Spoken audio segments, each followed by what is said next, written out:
नमोस्तवनन्ताय सहस्रमूर्तये सहस्रपादाक्षिशिरोरुबाहवे सहस्रनाम्ने पुरुषाय शाश्वते सहस्त्रकोटियुगधारिणे नमः।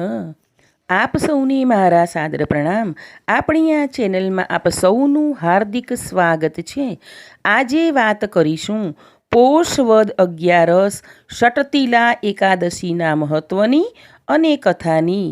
આપ સૌ વિડીયો જોનાર અને સાંભળનાર સૌનો હું હૃદયપૂર્વક આભાર માનું છું। હિન્દુ ધર્મમાં એકાદશીનું ખાસ મહત્ત્વ છે। દર મહિને 2 એકાદશી આવે છે।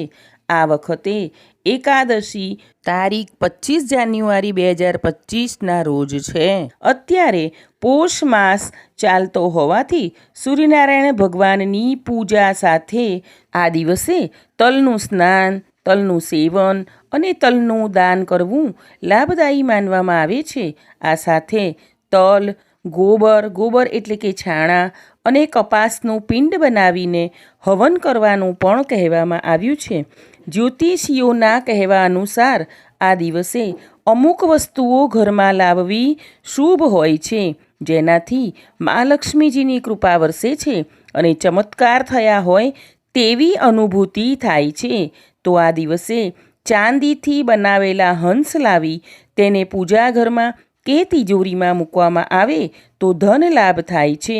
આ જ રીતે ચાંદીનો કળશ લાવી તેને સ્થાપિત કરવામાં આવે તો પણ ખૂબ લાભ થાય છે। સમુદ્ર મંથન સમયે અમૃત કળશ લઈને કુબેર દેવતા આવ્યા હતા, આથી કળશને પવિત્ર માનવામાં આવે છે। આ જ રીતે જો દક્ષિણાવર્તી શંખ આ દિવસે ઘેર લાવવામાં આવે તો તે પણ લાભદાયી સાબિત થાય છે। આ દિવસે પીળી કોડી લાવી તેની પૂજા કરી તેને તિજોરીમાં સાચવી રાખવાથી ધન લાભ થાય છે।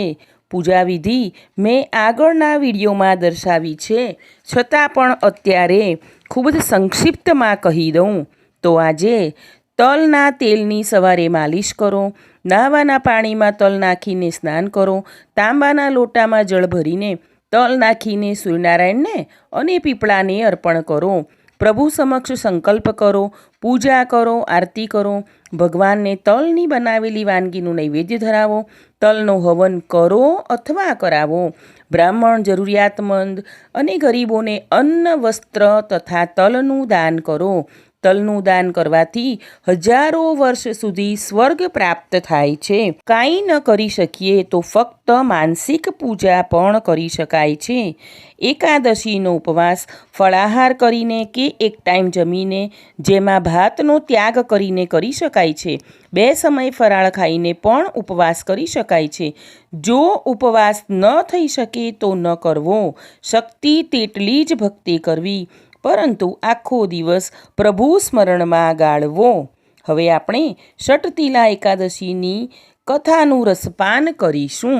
શ્રી ગણેશાય નમઃ। ષટતિલા એકાદશીની કથા। સૂત પુરાણીજીએ કથા આગળ ચલાવતા કહ્યું કે એકવાર ગાભસ્તી ઋષિને લાલભ્ય નામના એક મહામુનિએ પ્રશ્ન કર્યો કે હે મા તેજસ્વી, પ્રભુ કૃપાધારી, આ જગતમાં કેટલાય માનવ જીવો પાપાચાર કરે છે, વળી પરસ્ત્રી ગમન કરે છે, ચોરી અને લૂંટફાટ કરે છે, ગૌવધ કરે છે, તો શું તેઓનો નરકમાં વાસ ન થાય અને તેઓ મોક્ષગતિને પામી શકે તેવો કોઈ ઉપાય નથી?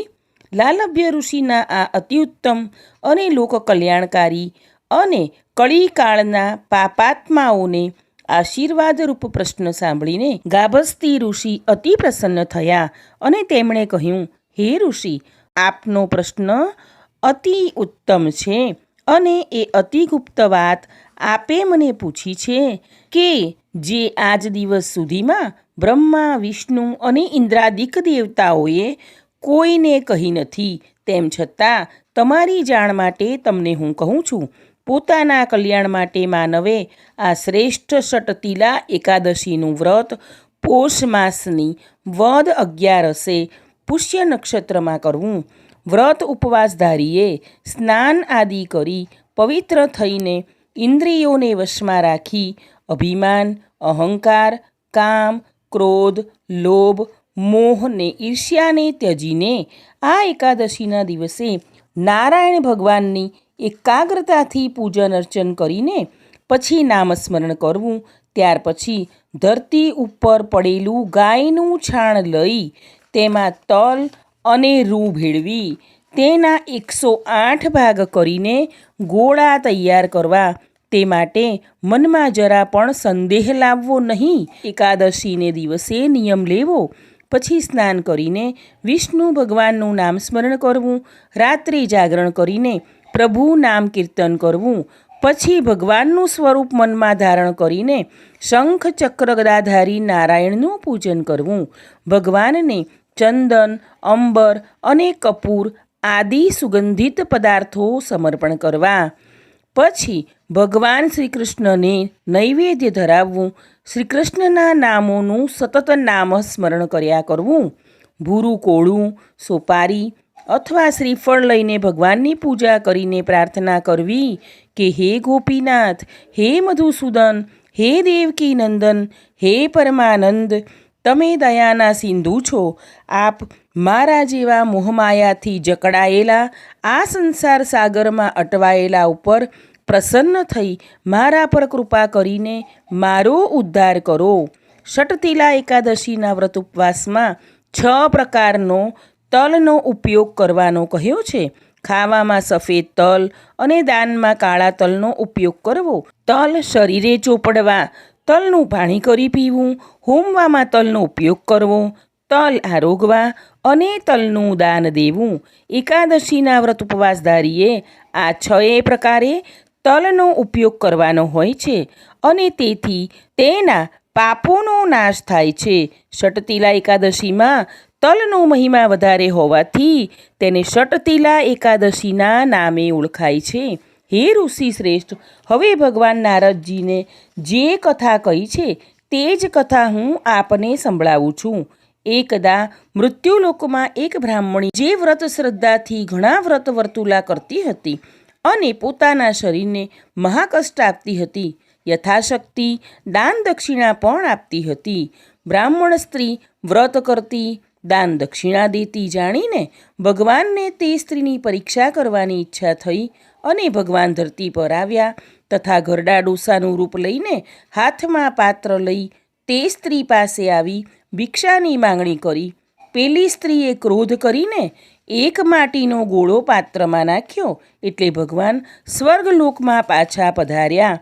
દિવસો પછી તે બ્રાહ્મણી વ્રતના પ્રભાવથી વૈકુંઠમાં આવી. માટીનો ગોળો ભગવાનને અર્પણ કર્યો હતો તેથી તેને સુંદર ઘર મળ્યું, પરંતુ તે ઘર સાવ ખાલી હતું. આ જોઈને બ્રાહ્મણી ભગવાન પાસે ગઈ અને બોલી, મેં કેટલાય વ્રતો, દાન, દક્ષિણા કર્યા છે અને ઘણું ભગવત સ્મરણ કર્યું છે, તેનો બદલો શું ખાલી ઘર જ પ્રભુ? ત્યારે ભગવાને તેને કહ્યું, તું પાછી તારે ઘરે જા અને ઘરના દરવાજા બંધ કરીને બેસી જજે. ત્યાં દેવતાઓની સ્ત્રીઓ તને મળવા આવશે, પરંતુ તારે દરવાજા ખોલવા નહીં જ્યાં સુધી તેઓ ષટતિલા એકાદશીની વાર્તા તને સંભળાવે નહીં ત્યાં સુધી તું દરવાજો ખોલીશ નહીં. ભગવાને કહ્યા મુજબ તે બ્રાહ્મણી ઘરે ગઈ અને બારણા બંધ કરીને ઘરમાં બેસી ગઈ. થોડીવાર પછી દેવતાઓની સ્ત્રીઓ તેને ત્યાં આવી અને કહેવા લાગી, હે બહેન, ઘરના દ્વાર ખોલો, અમે દેવ સ્ત્રીઓ આપને મળવા, આપના દર્શન કરવા આવ્યા છીએ. પરંતુ બ્રાહ્મણીએ અંદરથી જ જવાબ આપી દીધો કે આપ આવ્યા છો તો ભલે આવ્યા, પરંતુ ઘરનું દ્વાર નહીં ખુલે. જો તમે મને ષટતિલા એકાદશીના વ્રતની કથા કહો, તેનું પુણ્ય કહો, તો જ હું દ્વાર ખોલું, નહીં કહો તો દ્વાર નહીં ખોલું. બ્રાહ્મણીની વાત સાંભળી દેવતાઓની બધી સ્ત્રીઓ ચૂપ થઈ ગઈ. પુણ્યના ક્ષયને લઈને કોઈ કથા કહેવા તથા ષટતિલા એકાદશીનું પુણ્ય કહેવા તૈયાર થઈ નહીં. તેઓમાં એક દયાભાવવાળી દેવ સ્ત્રી હતી.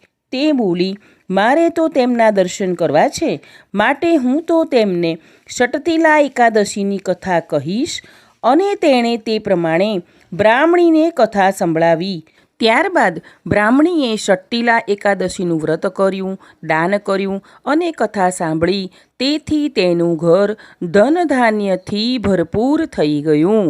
આમ જે કોઈ ભાવિક આ વ્રત કરે છે અને ષટ્ટિલા એકાદશીની કથા સાંભળે છે તથા તલનું અને વસ્ત્રનું દાન કરે છે તેને જન્મોજન્મ સુખ, સંપત્તિ, ધન, ધાન્ય અને શાંતિ મળે છે.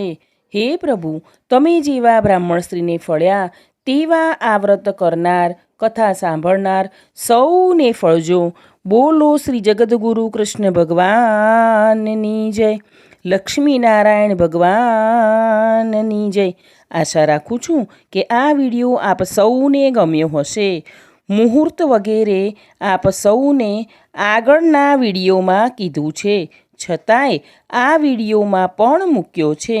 તો સાંભળતા જવું અને જોતા પણ જવું, જેથી પૂરી માહિતી આપ સૌને મળી રહે. આગળના વિડીયો જોવા માટે આપણી આ ચેનલને લાઈક, શેર અને સબસ્ક્રાઈબ કરજો. આપણે સૌ હંમેશા ખુશ અને નિરોગી રહીએ તેવી પ્રભુના ચરણોમાં પ્રાર્થના.